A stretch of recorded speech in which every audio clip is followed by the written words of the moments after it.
Şəhərdə ümumiyyətlə Yeni Bakı yaşayış kompleksində 2P bina, 1P, bir də 2P'də qaz var. 3-4P'də isə qaz sayğacları bir ildir ki quraşdırılıb, amma qaz yoxdur.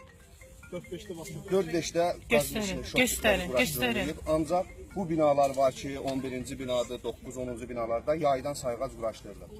Yoxdur, yəni qaz vermirlər. Qazın verilməməyinə səbəb deyirlər ki, yəni bizim sənədlər hazırdır, amma nəsə fövqəladə hallar bizə icazə vermir. Sokarın üstünə atırlar qazın. Fövqəladə də ərazidə deyil. Ama belə bir şey yoxdur. Yəni prezident sonraki fərmanlardan sonra 7-11 gətirdiyi tarix. Bizdə isə Sizdə ancaq yəni 11. Biz elə deyin ki, yəni biz ondan ümumiyyətlə istifadə edəmirik. O gətirik.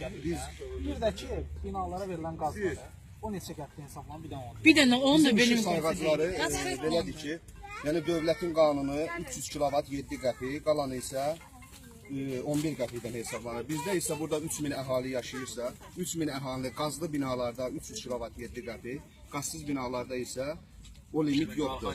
Qalxan kimi 9 qəpikdən sayılır. 3000 əhalini qeyri-əhali kimi bir kod əsasında işıq qolu yığırlar. Azərishiqa sayğaclar təhvil verilməyib, su sayğacları Azərishiqa təhvil verilmir, özləri qeyri-qanuni yığırlar. Kommunal pulun verməsən də işıq pulun suyu dayandırırlar. Qaz olan binalarda neçə qəpikdən hesablanır?